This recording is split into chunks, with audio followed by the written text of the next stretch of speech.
নমস্কার, welcome to my channel. বন্ধুরা, আজকে আপনাদের সঙ্গে শেয়ার করব আরও একটি পুরনো দিনের পদ, মুড়ি ঘন্ট। তাহলে চলুন দেখে নেওয়া যাক কীভাবে বানানো হচ্ছে এই মুড়ি ঘন্ট। মুড়ি ঘন্ট বানানোর জন্য এখানে রুই মাছের একটা মাথা নিয়েছি। মাথাটা একটু ছোট পিস করে কাটিয়ে এনেছি। এবার এই মাছের মাথাটা নুন আর হলুদ দিয়ে ম্যারিনেট করব। হাফ চা চামচ হলুদ আর দিচ্ছি হাফ চা চামচ নুন। নুন হলুদ মাখানো হয়ে গেছে। এবার বাকি যা মশলা লাগছে সেগুলো আমি বলে দিচ্ছি। আর লাগবে টমেটো কুচি, পেঁয়াজ কুচি, কিছুটা কারি পাতা, কয়েকটা চেরা কাঁচা লঙ্কা আর ডুমো ডুমো করে কাটা আলু। খুব কম তেল মশলা দিয়েই আমি মুড়ি ঘন্টটা বানাবো, যাতে এটা খুবই সহজপাচ্য হয়। আর লাগছে মুড়ি ঘন্টর প্রধান উপকরণ গোবিন্দভোগ চাল। এখানে আমি 1 কাপ চাল নিয়েছি। জলের মাপটা দেওয়ার সুবিধার জন্য কাপে করে নিয়েছি। কাপের বদলে বাটিতেও নিতে পারেন। যে বাটিতে বা কাপে চালটা নেওয়া হবে তার ডবল জল দিতে হবে।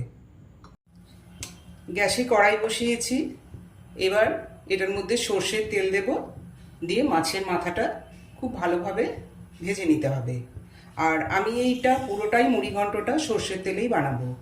আপনারা চাইলে সাদা তেলেও বানাতে পারেন। মাছের মাথাটা ভাজার জন্য একটু বেশি পরিমাণে তেলই এখানে লাগবে। প্রায় 4 টেবিল চামচ মতো তেল আমি এখানে দিচ্ছি। তেলটা গরম হয়ে গেছে। এবার মাছের মাথাটা ভেজে নেব।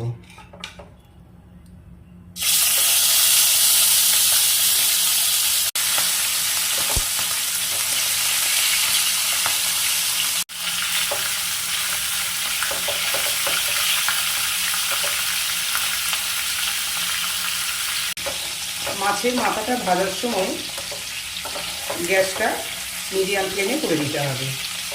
একটু সময় নিয়ে মাথাটা ভাজতে হবে, যেন পুড়ে না যায়। মাছের মাথাটা খুবই ভালোভাবে ভাজা হয়ে গেছে। এবার এটা আমি তুলে নিচ্ছি।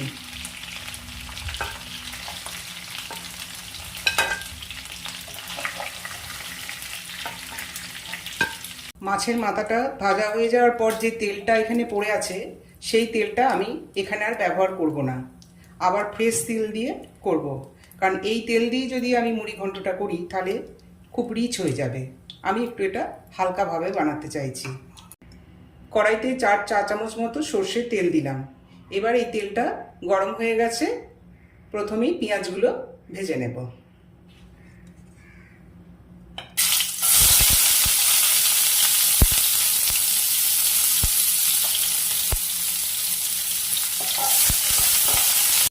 পেঁয়াজটা একটু ভাজা ভাজা হলেই এর মধ্যে দিয়ে দেব চেরা কাঁচা লঙ্কা আর কিছুটা কারি পাতা।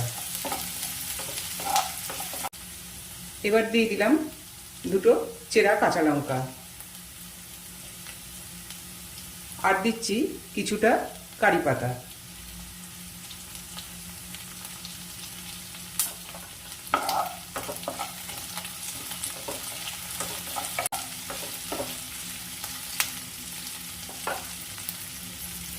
এবার দেব টমেটো।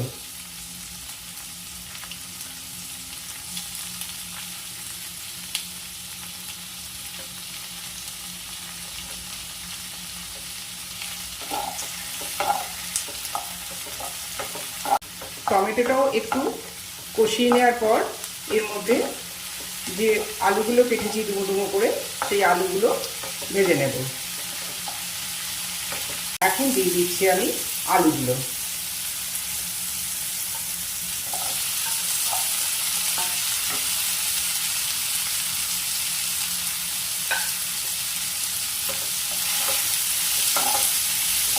আলুটাও একটু কষিয়ে নেব। আলুটাও ভালোভাবে কষিয়ে নেওয়ার পর এবার এর মধ্যে দিয়ে দেব চালটা।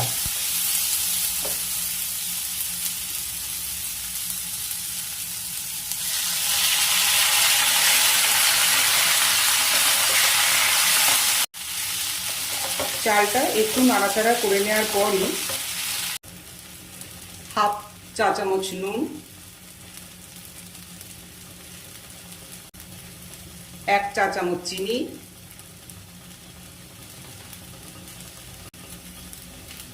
আর হাফ চা চামচ হলুদ।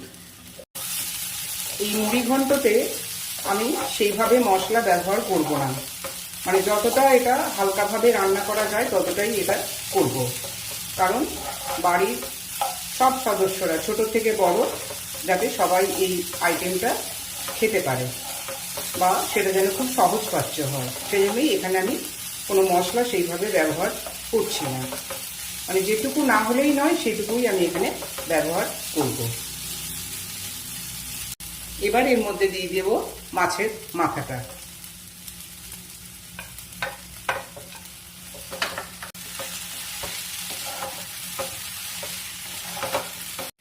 মাছের মাথা দেওয়ার পরও একটু নাড়াচাড়া করে নিয়ে এর মধ্যে এখন আমি দেব চালটা সিদ্ধ হওয়ার জন্য জল। এখানে 1 কাপ মতো আমি চাল দিয়েছিলাম, সেই জন্য 2 কাপ জল ব্যবহার করব, আর জলটা ব্যবহার করব গরম জল।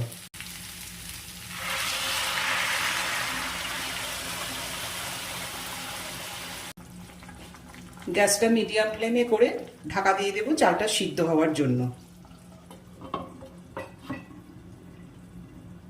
5 মিনিট পর আমি এটা খুলব। ঢাকা খুলে দিলাম।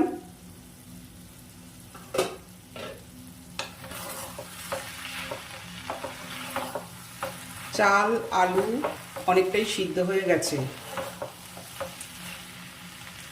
আরও একটু ঝরঝরে এটা হবে, যেটুকু জল আছে সেটা শুকিয়ে যাক। এবার এর মধ্যে আমি দিয়ে দেব 1 চা চামচ ঘি,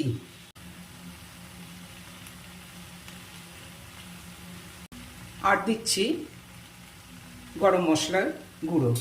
গরম মশলার মধ্যে আছে এলাচ, দারচিনি, লবঙ্গ আর জয়িত্রী। আর একটু নাড়াচাড়া করে নিয়ে স্ট্যান্ডিং টাইমে রেখে দেব 2 থেকে 3 মিনিটের জন্য।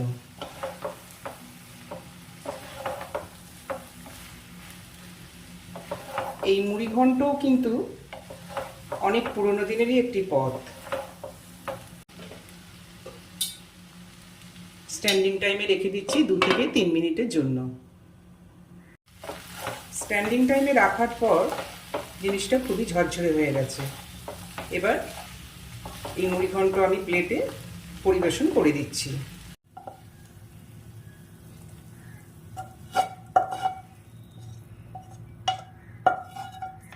তাহলে বন্ধুরা দেখলেন তো কত সহজেই রান্না হয়ে গেল এই মুড়ি ঘন্ট।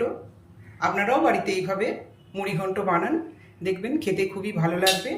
আর বাড়ির সব সদস্যরাই মানে ছোট থেকে বড় সকলেই খুব আনন্দ করে খাবে। উপর থেকে আরও কয়েকটা কাঁচা লঙ্কা আমি দিয়ে দিলাম। আর কেমন লাগছে রেসিপি আপনারা অবশ্যই কমেন্ট বক্সে কমেন্ট করুন। আর পাশাপাশি অনুরোধ রইল চ্যানেলটি লাইক, শেয়ার এবং সাবস্ক্রাইব করবার জন্য। নমস্কার।